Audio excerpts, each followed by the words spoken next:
Good morning, children. Now hope all have read lesson 2, that is a well is born. Section 1 is over. And you remember what happened in section 1? In that village they did not have a well. So one day an engineer came there with some of his people, drilling machine and all, and told all the villagers that he was going to dig a well in the village and the village would soon have water. Their problem of water will be over. They would have plenty of water for their crops, to irrigate their fields, and also they will not have to carry and walk miles and miles for water. Now we go to section 2. Here we find in section 1 they are drilling the ground. Now what happened? Section 2. In the evening sky, the sun drew lower. The engineer's face began to glower.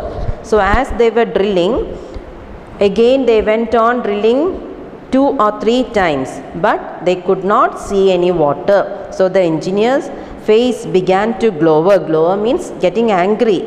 He is wondering why the water is not coming out. By twilight the matter became quite clear. If there was water, it was not here. So by evening the engineer became quite clear that there was no water at all in the place where he had drilled. So the engineer turned to the waiting crowd. His shoulders sagged, his head was bowed. So he was tired and he failed in his attempt. So I am sorry that I failed you today. We'll do it tomorrow. That is all I can say. So he told the villagers, I am very sorry. I cannot find the water there. So I will come and do it again tomorrow. The very next day he picked a new spot. So he started to drill in another spot, another place. They bored a deep hole, but no water they got. Here also they could not find any water. The engineer's face grew anxious and grey. As a fresh sight they attempted on the third day. So second day also they did not get any water, and the engineer was very confused and he was very unhappy. He did not know what is happening. So the third day again, when even the third hole was dry and rejected, the engineer looked so bleak and dejected. Bleak means without any hope. That is maps and reports he began to tear. The villagers were filled with dark despair. Dark despair means feeling of utter helplessness. Now why they were feeling very sad? Because the engineer had promised them that surely they will get water in the village by digging the well, but 3 times he attempted, 3 times he failed. So all the villagers were very sad now because they thought that they are not going to get any water again. Just then a farmer with kind and wise eyes said, if you don't mind, I have some advice. I believe that water can be found there. He pointed to a termite mound. In the picture you can see the villager, the old man from the village talking to the engineer, and the team of people working on the ground. So he came and told the engineer, I have some advice for you.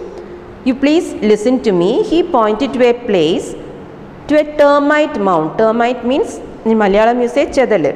So where the termites live, always the place will be wet there, and surely you will be able to find water there. So the engineer now, he was very sad. He began to tear all his reports and maps, and he listened to the old man's advice. And then what did they do?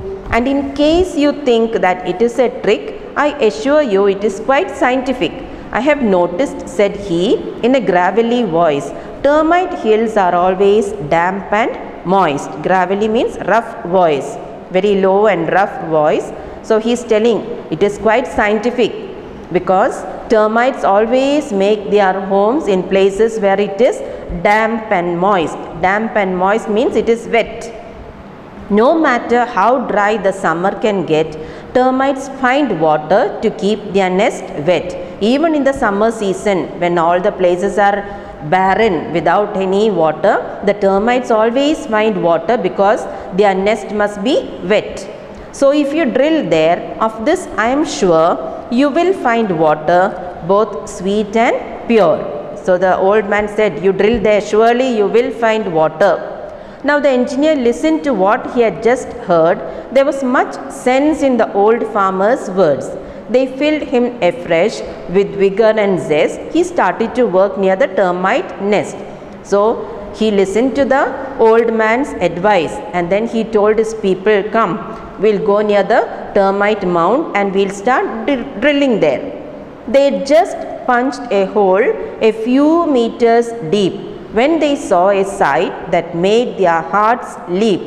So they had only put the drilling machine and punched only very little, a few meters deep, when they saw the water coming gushing out. Water sprayed up, a fountain of joy with bright rainbow colors misting the sky. So all the people were very happy because they saw the water even at the first attempt. Bring out the drums, bring out the horn, let us celebrate, a well is born. Also the people are very happy. They said, bring out the drums, we can beat the drums, we can dance and sing, because in our village a well is born. The villagers sang, the villagers danced. The vision of water had them entranced. Entranced means captivated or filled with pleasure and happiness, because they had never seen such water coming out. They had always to carry water from very far off places to their homes. So when they saw this water coming out of the ground, they were very, very happy. When the gushing water the engineer saw, he said to the farmer in shock and awe, who would have thought a well could be found situated near a termite mound? So the engineer was very much surprised, because this old man had given him this advice, and he had listened to the old man's advice and found the well there. So he was shocked to hear that the old farmer had given him the correct place, had shown him the correct place where the water could be found. Where did you get this amazing knowledge? I didn't realize you had been to college. So he is asking, I did not know that you had been to college, you had studied in college. From where did you get this knowledge? The old farmer smiled and said, amused, I don't blame you for feeling confused. I am not blaming you. If you want tips on how to find water, I'll tell you the verse in the Brihad Samhita. I recommend this ancient treatise written by Varahamihira the wise. So he said, there is a book, the Brihad Samhita. It is an ancient text on astrology and a wide range of other subjects. Astrology is the study of stars. So he said, if you read that book, you will get knowledge on different subjects.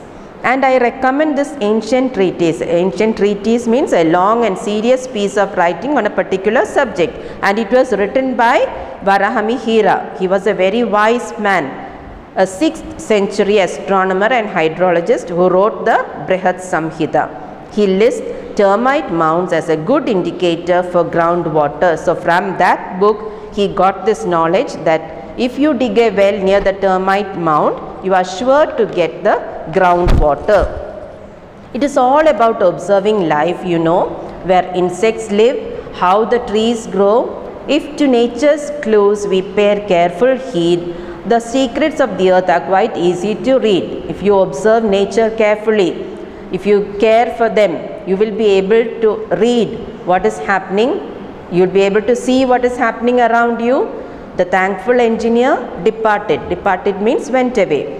Rich with knowledge the farmer had imparted. The farmer had almost given him a class, I think, on what can be found, how water can be found, where it can be found. So the engineer went away learning all this from the farmer. He resolved to take this learning and spread it far and wide across the land. So he thought, I can use this knowledge wherever I go to drill a well.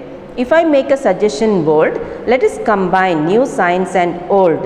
Then this earth of ours will be truly blessed with the wisdom of East and West. So in this he said, science and astrology can be combined and our earth will be blessed with the wisdom of East and West. It's written by Radhika Chadha. Now worksheet. Read these statements, write true or false, write NI if the poem does not give any information about them. The engineer thought he could have the well ready in a day. It is true. Second one, the engineer had not looked at the map of the village. That is false. 3. The engineer had never any trouble finding water in the past. True. 4. The engineer's team followed all his orders without argument. True. 5. The farmer was a village elder. True. 6. The farmer thought the engineer would not take his advice seriously. True. Now B. What do these sentences tell you about the engineer and the farmer? Tick the correct options. First one, my knowledge of wells simply has no gaps. That means A. He is college educated. B. He is confident. Or C. He has a big team. So that shows that he is confident. B is the correct answer. Second one, come let us fulfill the villager's dream. A. He is arrogant. B. He wants to help. C. He is creative. In that also B is the answer. He wants to help. 3. All the wells he had ever drilled had been with abundant water filled. A. He is cautious. B. He is proud. Or C. He has a lot of experience. C is the answer. He has a lot of experience. 4. If you don't mind, I have some advice. A. He is proud and arrogant. B. He is polite and helpful. C. He likes to show off his knowledge. So the answer here is B. He is polite and helpful. 5. No matter how dry the summer can get, termites find water to keep their nest wet. A. He is imaginative but uneducated. B. He observes everything carefully. And C. He thinks the engineer is ignorant. So B is the answer there. He observes everything carefully. So answer these questions with reference to the context. First one, the villagers burst into joyful chatter after so long the promise of water, an end to all their problems at last, dreading a drought, a thing of the past. So I will stop here now, children, and answer these questions and all I will be explaining to you all in the next class and sending you the answers. So when I send you the answers, you can write it in the textbook for exercise A, B. C you must write in the notebook. Okay, thank you children, and read the lesson well.